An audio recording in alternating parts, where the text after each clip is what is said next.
What you It mean? never works that way, What bro. the It's fuck? business. It's Oh a my business. god, bro. Remember that. It's a business. They did it to me before any of you guys. Did what? Did what to you? The business aspect of boxing, Oh, all come right? on.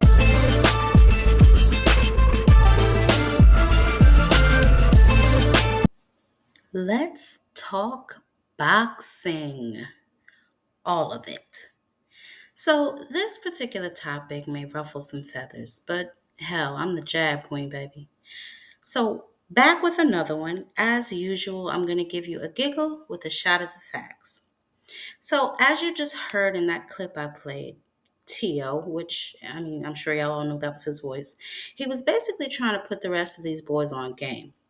As he said, first he knows firsthand what the business of boxing does, and now we're seeing this right in real time with Shakur and partly with Devin too.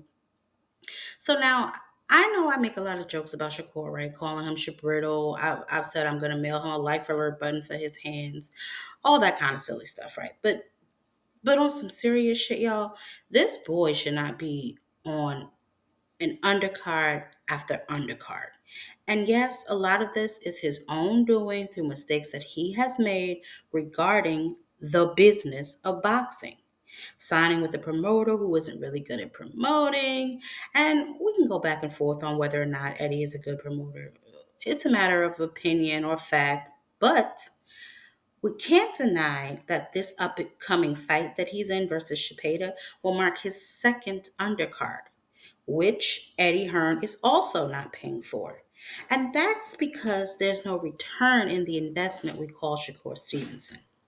Now, whether we want to admit it or not, these promoters want to return on the money that they spend on these boxers because these promoters are responsible for a slew of things, not just paying the boxers. They also have to get venues, manage logistics, as we can just see in that nightmare Times Square event that kind of fell through, and then they had to get another venue. And they're still fighting, but not in Times Square. The promoters are responsible for ticket sales to the event, if they have any. And if they don't have a marketable product, the boxers, then they aren't really recouping any of those funds. Thus, they're losing money.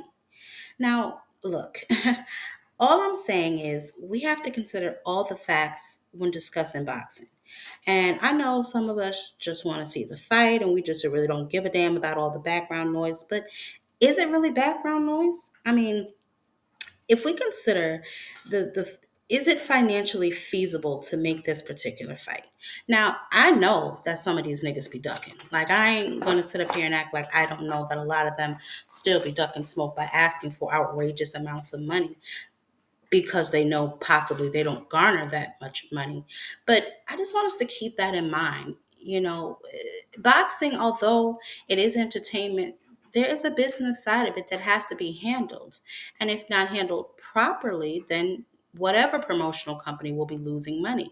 So I think that's why a lot of these boxers are constantly calling out Javante Tank Davis. They want that big bag. Their promoters will get a big bag. Everybody eats if you're fighting the star of boxing. But if you are I don't want to call them a lower tier, but I will say not as big of a star as Javante Tank Davis, then obviously, depending on how big the event is, you may be costing these people money instead of making the money, which you will then start to see that you're not as, you're not in their favor. You're not in their good graces. You're just another fighter that they have to take care of. And when and if the time presents itself, then they will provide you with an opportunity. But right off the bat, I would say that a lot of these boxers need to humble themselves because they're not as big as stars as they think they are. And that is proven time and time again by how much money is spent and then how much money is returned.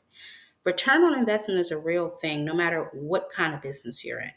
So I just thought we would take that into consideration. Um, See you on the next one.